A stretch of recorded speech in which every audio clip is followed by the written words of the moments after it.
As India's punishing second wave swept through hospital after hospital, another rare and often deadly infection was taking hold in some. Patients who survived COVID-19 only to be struck again, plagued by an infection, bringing blurred vision and debilitating headaches. These are patients who are in post-corona period, say after 2 weeks of recovery, who are immunocompromised. The steroid drugs used to beat back COVID-19, beating down the immune system too, helping the fungus spawn. It attacks mainly those with diabetes who are prone to infections and causes deep despair. The main treatment is surgery to cut away the infected parts of the body.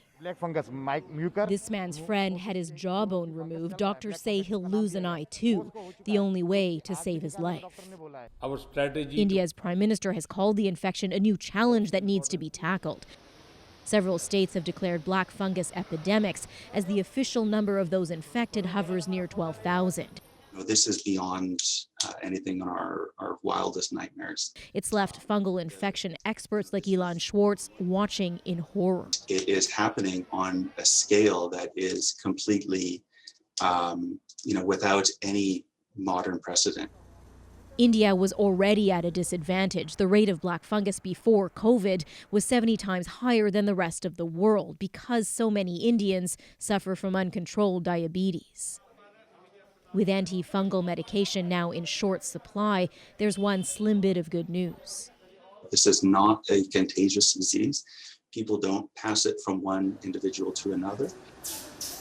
But there's also no immediate way out, with widespread vaccination still far off and COVID case counts still so high.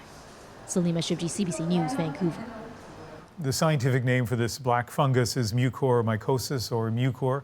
Dr. Samir Gupta is here to tell us more about it. He is a respirologist and he is in Toronto. Dr. Gupta, where is this fungus coming from?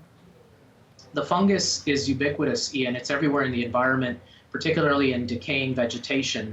So all of us have been exposed to it, but it only affects people who have a weak immune system and are prone to getting sick. A few weeks ago, we reported your cousin in India had COVID-19. It turns out that he got mucor and died. Tell us a little more about that. He had mild COVID, Ian, and like many people in India, he got steroids very early. As a result of that, he was on steroids for a long period of time, got quite sick from his COVID, and just as he was improving from the COVID, he developed some swelling over the face, and within a couple of days, it became very clear that he had mucor in his sinuses. Unfortunately, that progressed very quickly, as it does. It was sort of a mad scramble to get him to a hospital where he could have surgery. By that time, it had progressed, affected his eye. They had to remove his eye. And then it was a mad scramble to find antifungal medication, which unfortunately was only available on the black market. So it was a really, really tough situation in India right now.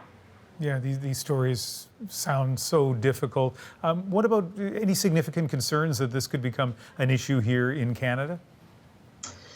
I think that we knew that mucor was much more common in India to begin with, and I think what we're seeing is a function of the fact that there's a lot of diabetes in India. A lot of people are getting high doses of steroids. That's changing now. People are using it more carefully, but I think it's a perfect storm sort of events convening and causing this problem. Unlikely that we're going to see this in the Western world. Okay, Dr. Gupta, thank you very much. Pleasure.